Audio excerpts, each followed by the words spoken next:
Hello. हाँ बुग्गू।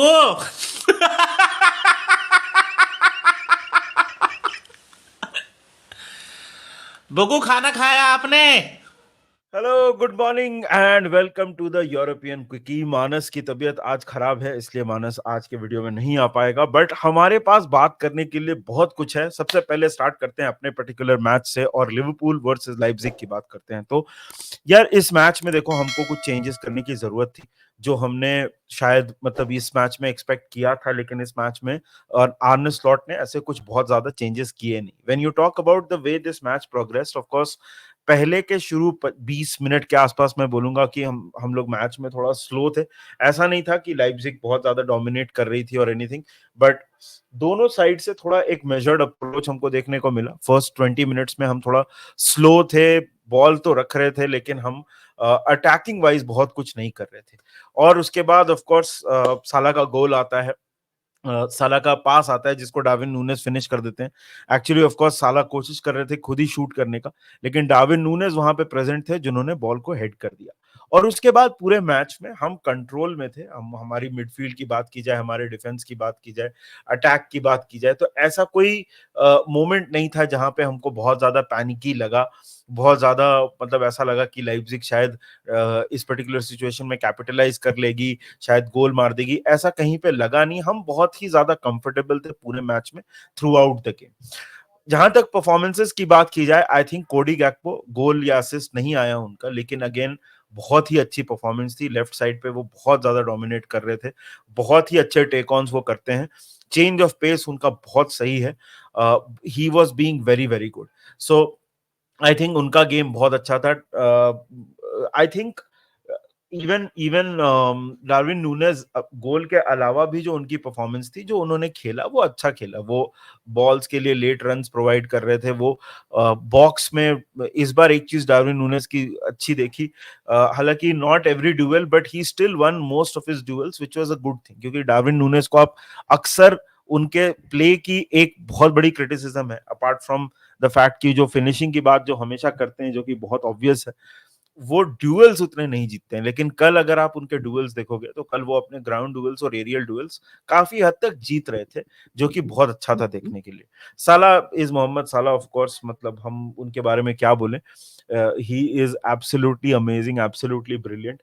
और मोहम्मद साला ने कल फिर से एक असिस्ट दिया। I think McAllister had a very good game.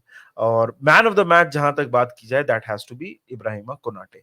अपने फॉर्मर साइड के अगेंस्ट कोनाटे खेल रहे थे, और सेस्को को, जावी सिमोन्स को और ओपेंडा को उनको डिफेंड करना था। बहुत ही अच्छी डिफेंडिंग उन्होंने की। ओपेंडा एक दो सिचुएशंस में मुझे ऐसा लगा कि शायद उन्होंने एक दो रन्स बहुत अर्ली बना लिए। अगर वो ऑन साइड रहते तो हमको थोड़ी प्रॉब्लम हो सकती थी, लेकिन कोनाटे वाज एब्सोल्युटली इंपीरियस। पूरे पिच को कमांड कर रहे थे वो। बहुत सारे डेंजर्स उन्होंने स्नफ आउट किए, बहुत सारे इंटरसेप्शंस, एब्सोल्युटली वाइटल इंटरसेप्शंस उन्होंने किए। बहुत ही अच्छी परफॉर्मेंस थी इब्राहिमा कोनाटे की। I am very glad that Ibrahima Konate is absolutely balling it out for us. Van Dijk, अब ऐसा हो चुका है कि वैन डाइक एक मतलब 8 आउट ऑफ 10 परफॉर्मेंस देते हैं, तो उसको बहुत ही कॉमन मान लिया जाता है, और वही हमने कल भी देखा।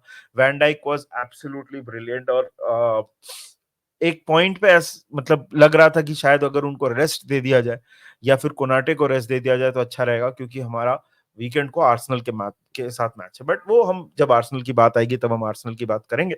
लेकिन overall Trent also very good defensively. Tsimikas की मैं थोड़ी तारीफ करना चाहूंगा। Tsimikas was, you know, again once again solid performance. बहुत अच्छे कॉर्नर्स वो लेते हैं। अगर आप उनके कॉर्नर्स की खास करके बात करोगे, तो वो एक थिंग ऑफ ब्यूटी है। जो जिस तरह से वो बॉल विप इन करते हैं, और जिस तरह से वो, कल उन्होंने डिफेंडिंग भी की, कल बहुत सही। एज अ टीम बहुत सॉलिड थे। 1-0 की ही स्कोर लाइन थी, बट कोई अगर देखेगा तो सोचेगा कि मैच उतना फंसा रहेगा, लेकिन ऐसा नहीं था। लिवरपूल पूरी तरह से कंट्रोल में थी। पीटर गुलात्सी, जो कि लाइप्जिग के गोलकीपर थे, उन्होंने 3 in almost ultra human saves किए, 2 हेडेड गोल्स, बहुत ही अच्छे सेव्स उन्होंने निकाले। और ऑफ कोर्स एक उन्होंने एंड में मैकलिस्टर का शॉट, हालांकि उन्होंने सेव नहीं किया, वो पोस्ट को लगा। सो ये मैच आइडियली हमको, अगर हम गुलात्सी को क्रेडिट देते हैं, आइडियली तो ये मैच हमको 2-0 या 3-0 के स्कोर लाइन से जीतना चाहिए था, बट ठीक है, चैंपियंस लीग है, बहुत ज्यादा आप मतलब स्कोर लाइन पे ऑब्सेस नहीं कर सकते। 1-0 की लीड है, 3-3 हो चुका है चैंपियंस लीग में। अभी हम थोड़ा कंफर्टेबल पोजीशन में आ सकते हैं अगर हम अगला मैच भी जीत जाएं तो।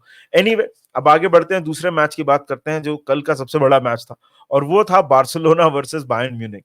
और सबसे पहले तो भाई congratulations to all Barcelona fans. अभी फाइनली हुडू ब्रेक हो चुका है, बायर्न म्यूनिख को हरा दिया है बार्सिलोना ने।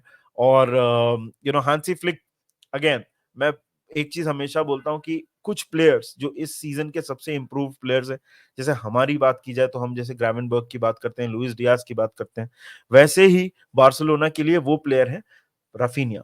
कल ऑफ कोर्स हैट्रिक तो एक अलग चीज है, लेकिन आप कल अगर उनका ओवरऑल प्ले भी देखोगे, मैंने ये मैच बाद में देखा ऑफ कोर्स, एक thank God to Tata Sky for the recording function, तो मैंने बाद में ये मैच देखा है। और यार देखो, मैच की बात जहां तक मैं करूँ तो मतलब ड्रीम स्टार्ट मिला बार्सिलोना को। ऑफ कोर्स 59 सेकेंड्स, मतलब विद इन 1 मिनट के अंदर गोल मार दिया था। फर्मिन लोपेस का पास और राफिनिया पूरा ऑल अलोन, जितना टाइम दुनिया में हो सकता है उतना टाइम था उनके पास बॉक्स में अराइव करने के लिए, और उन्होंने नॉयर को राउंड करके एब्सोल्युटली ब्रिलियंट गोल स्कोर किया। उसके बाद अर्ली गोल की वजह से मैं बोलूंगा गेम पूरी तरह से चेंज हो गया, और बायर्न शायद जो एक मतलब मेजर्ड अप्रोच शायद सोच रही होगी इस पर्टिकुलर गेम में लेने का, वो चीज कंप्लीटली पलट जाती है और बायर्न म्यूनिख को पूरी तरह से अटैक करना पड़ता है। एक बहुत क्लियर गेम प्लान लग रहा था बार्सिलोना का कि वो माइकल ओलीसे और थॉमस मुलर लेफ्ट साइड में बाल्डे को आइसोलेट करने की कोशिश कर रहे थे, ताकि वहां पे स्पेस बने और वहां से गोल आए। हैरी केन का एक गोल रूल आउट होता है, और उसके बाद सर्ज नैब्री उनको क्रॉस देते हैं और वहां पे हैरी केन फिनिश कर देते हैं। यहां पे ऐसा लग रहा था कि बायर्न का शायद कमबैक भी हो सकता है, बहुत ही एक एक एक क्या बोल सकते हैं उसको, ओनस थोड़ा आ गया था। एक थोड़ा मतलब काफी तरह से डोमिनेट तो मैं नहीं बोलूंगा, इसलिए मैं डोमिनेट वर्ड यूज नहीं करना चाह रहा था, नॉट डोमिनेट बट एक मोमेंटम बिल्ड हो गया था बायर्न म्यूनिख का। लेकिन उसके बाद फिर वहां से, और उसके बाद थर्ड गोल भी बहुत अच्छा, आई थिंक फर्स्ट हाफ की जहां तक बात की जाए तो बार्सिलोना खास करके बायर्न के गोल के बाद उन्होंने बहुत अच्छा रिस्पॉन्ड किया। 10 मिनट तक थोड़ा ऐसा चेस मैच के जैसा लग रहा था कि कौन क्या करेगा, लेकिन थर्ड गोल आने के बाद फिर उसके बाद पूरी तरह से मैच हो गया वन साइडेड। मैं ऐसा इसलिए बोल रहा हूँ क्योंकि सेकेंड हाफ में बार्सिलोना जिस हिसाब से आई थी, वो पूरी तरह से आई थी कि वो गेम को मैनेज करना है। डिफेंस किया बार्सिलोना ने, डिफेंस किया डीपर जाके, और प्रेसिंग उतनी ज्यादा नहीं की, और बाल्डे को थोड़ा ज्यादा सपोर्ट दिया, क्योंकि ओलिसे और मुलर अभी भी सेकेंड हाफ में वही करने की कोशिश कर रहे थे जो उन्होंने फर्स्ट हाफ में किया था। तो ये चीज कंपनी के ऊपर हांसी फ्लिक ने ये दिखाया कि कौन उनका एक्सपीरियंस जो है वो बहुत ज्यादा है। और उसके बाद मुझे ऐसा कभी लगा नहीं कि बार्सिलोना कोई बहुत ज्यादा ट्रबल में थी, और आइसिंग ऑन द केक आया एक बार, एक काउंटर अटैक पे फाइनली बायर्न का फ्री किक था, और वहां पे फिर फाइनली बार्सिलोना गोल स्कोर करती है। सॉरी, एक minute.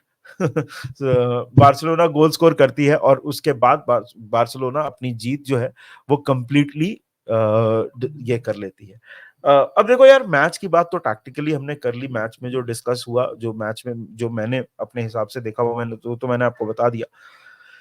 But more than anything this was, ये आपका मोर देन एनीथिंग ये एक मेंटल विन थी बार्सिलोना के लिए। ऑफ कोर्स इस पर्टिकुलर चैंपियंस लीग के कैंपेन के कॉन्टेक्स्ट में देखा जाए तो बहुत जरूरी था बार्सिलोना का जीतना, क्योंकि बार्सिलोना बायर्न से पिछले कुछ सालों से बिल्कुल नहीं जीत पा रही थी, और वो मेंटली एक ब्लॉक सेटअप हो गया था, जो कि इस बार बार्सिलोना ने तोड़ दिया है। 4-1 is a very resounding victory. I think कोई भी बायर्न फैन भी डिसएग्री नहीं करेगा कि they were completely the second best side. और यहाँ पे बहुत ज्यादा क्रेडिट जाता है हांसी फ्लिक को। हांसी फ्लिक ने जिस तरह से इस टीम को सेटअप किया है, जिस तरह से वो डिफेंसेस सेटअप कर रहे हैं, जिस तरह से डिफेंस, मेरे को अभी भी लगता है कि थोड़ा ज्यादा एक स्मार्ट टीम रहे तो एक्सप्लॉइट कर सकती है, बट चलो वो हम आगे देखेंगे, जब मैचेस और होंगे तब तब उसकी बात करेंगे। आज तो बार्सिलोना वर एब्सोल्युटली ब्रिलियंट, और खास करके अटैक में I think goal scoring prowess, मैंने पिछले वीडियो में भी बोला था, गोल स्कोरिंग प्रोवेस जो है बार्सिलोना का वो अनमैच्ड है इस दिस सीजन। आई थिंक वो they can almost score at will. जो जो हमने देखा कि राफिनिया एक one of the most improved players हैं फॉर बार्सिलोना। लमीन यमाल की तो बात हमने कई बार की है, Lewandowski has found his a new lease of life. उन्होंने it was absolutely brilliant. So I think Barcelona were are looking ominous. ये बहुत ही सही परफॉर्मेंस है उनकी। Barcelona will back themselves and they should back themselves. अभी El Clasico आ रहा है, I am sure Barcelona fans are very very excited, और Real Madrid fans are also very very excited, because दोनों टीम्स गोल स्कोर कर सकती हैं। दोनों ने 4-5 गोल स्कोर किए हैं चैंपियंस लीग में, and I am waiting for a very exciting El Clasico. खैर, आगे बढ़ते हैं, मैन सिटी वर्सेस स्पार्टा की बात करते हैं। इसमें वही हुआ जिसमें जो आप मतलब एक्सपेक्ट कर सकते हो। 5-0 से मैनचेस्टर सिटी ये मैच जीती है। गोल स्कोरिंग मशीन यार, हालैंड की बात क्या करें, उनका वो जो गोल उन्होंने दूसरा वाला स्कोर किया, उसको आप देखो, थिंग ऑफ ब्यूटी। पेप ने बोला कि ये ह्यूमनली पॉसिबल नहीं है उस तरह का गोल स्कोर करना, और मैं अग्री करता हूँ। What a brilliant finish. Phil Foden, John Stones, Matheus Nunes, तीनों ने गोल स्कोर किए और मतलब कंप्लीटली स्पार्टा प्राग को उड़ा दिया हवा में मैन सिटी ने। बहुत ही अच्छी परफॉर्मेंस मैन सिटी का। Again, if you look at their record in the Champions League, they are also very very good. और मतलब आप कंसिस्टेंसी की जहां तक बात करो, हालांड के ऊपर प्रीमियर लीग में जो भी क्वेश्चंस हैं, आई थिंक वो तो, I also feel it's a matter of time, but goal scoring machine, absolutely brilliant performance. अगर आप मैन सिटी वाला गेम, हालांकि मैंने ये इस गेम की हाइलाइट्स देखी, तो मैं बहुत ज्यादा इसके बिल्डअप वगैरह में नहीं जा पाऊंगा because I have not seen that, but फोर्डन, Haaland, everybody has scored. Sparta Praha absolutely nowhere in the picture, and man city को इस पर्टिकुलर विन की जरूरत थी, क्योंकि हालांकि वो लोग वुल्व्स के अगेंस्ट जीते थे, but this kind of a performance is needed कि आप वो शेक ऑफ कर दें। तो वही वही मैन सिटी ने किया, और 5-0 absolutely amazing. I think Holland का रिकॉर्ड, अगर आप देखोगे चैंपियंस लीग में, इट इज ऑलमोस्ट मतलब अनबिलीवेबल जिस तरह से उनका वो गोल स्कोर कर सकते हैं। जैसे मैंने बार्सिलोना के बारे में बोला, स्कोरिंग एट विल, वही चीज हालैंड के बारे में एब्सोल्युटली करेक्ट है। Great performance, congratulations to Manchester City fans. Coming to Lille versus Atletico, और इस पर्टिकुलर हफ्ते के शायद अपसेट की हम बात कर सकते हैं। एथलेटिको मैड्रिड के घर पे ये मैच, सॉरी लिल के घर पे ये मैच था, और ये मैच टेक्निकली ऐसा लग रहा था कि एथलेटिको मुश्किल कर सकती है, लेकिन और मुश्किल था भी।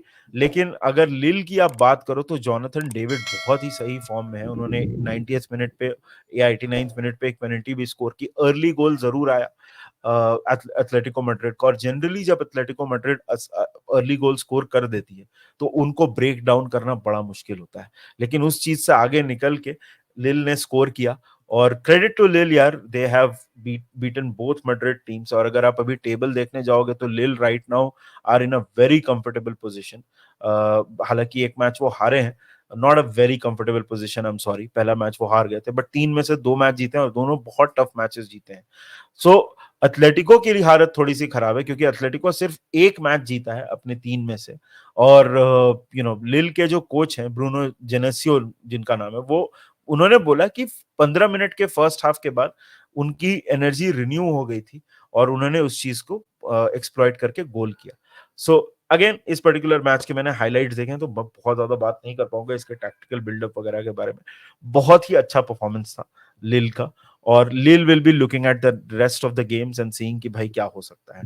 लास्ट में बस 2 मैचेस की बात कर लेते हैं। एक है Inter Milan versus young boys. तो 93rd मिनट पे इंटर मिलान ने ये गेम में गोल मार के ये मैच जीता है। मार्कस थुरम का गोल था ऑफ कोर्स। यार, I think young boys will be very disappointed, क्योंकि उन्होंने डिफेंस बहुत सही किया, बहुत हद तक वो कर रहे थे। इंटर ने ऑफ कोर्स ये इस पर यहाँ पे भी उन्होंने पिछला मैच भी जीता था रेड स्टार को हरा के। बहुत ही अच्छा परफॉर्मेंस था। मैनचेस्टर सिटी के अगेंस्ट उन्होंने गोललेस ड्रॉ भी किया था। कुछ चांसेस जरूर थे इंटर मिलान के पास, लेकिन यहाँ पे अगर आप इस मैच को देखोगे तो यंग बॉयज ने बहुत हद तक बहुत अच्छा डिफेंस किया था, बट एंड में, ऑलमोस्ट एंड में, this is why I say Inter Milan, मुझे ऐसा लगता है कि they are one of the contenders for the Champions League. आपको उनकी क्वालिटी दिख गई, उन्होंने मतलब एंड में पुश करके एक गोल स्कोर कर ही दिया। So that was very good for Inter Milan, and the table is now as it stands. अगर आप टेबल देखोगे तो एस्टन विला टॉप पे है. एस्टन विला की बात तो हम खैर हमने कल ही की थी. लिवरपूल इज ऑन सेकंड और Manchester city third, Monaco fourth, breast fifth, Leverkusen six पे और इंटर मिलान और स्पोर्टिंग सीपी जो है वो सेवेंथ और एट्थ पोजीशन पे. ये टॉप 8 है फिलहाल. अगर आप चैंपियंस लीग टेबल की बात करो, ऑफ कोर्स जैसे आपको पता है टॉप 8 डायरेक्टली क्वालिफाई करेंगे और बाकी के जो 9th to 16th है उनको क्वालिफायर्स खेलने पड़ेंगे. उसमें से 8 टीम्स और ऊपर जाएंगी. सॉरी 16 टीम्स और होंगी, नॉट 9th to 15 17 9 to 24. वहां से 16 उनके बीच में प्लेऑफ्स होगा और 8 टीम्स और ऊपर जाएंगी, फिर राउंड ऑफ 16 होगा. इस पर्टिकुलर कंपटीशन में एक चीज अच्छी है कि अगर आप अपने शुरू के 3 या 4 मैचेस जीत जाओ तो आप एक बहुत कंफर्टेबल पोजीशन में आते हो कि आप कम से कम टॉप 8 में मोस्टली आ जाओगे. और अगर 8 में नहीं भी आए तो टॉप 24 में तो आपको एक चांस तो जरूर मिलेगा. सो ये मामले में कुछ टीम्स के लिए बहुत अच्छा हो गया. फॉर एग्जांपल अगर आप लिल की बात करो, अगर आप मोनाको की बात करो, जिनसे शायद आप एक्सपेक्ट नहीं कर रहे थे, द फ्रेंच टीम्स, उन्होंने बहुत अच्छा किया है. They have both put themselves, बहुत कंफर्टेबल पोजीशन में दोनों आ गए हैं. लेकिन वहीं पर अगर बायर्न की बात करो, एथलेटिको की बात करो, तो उनके लिए मामला थोड़ा गड़बड़ हो चुका है.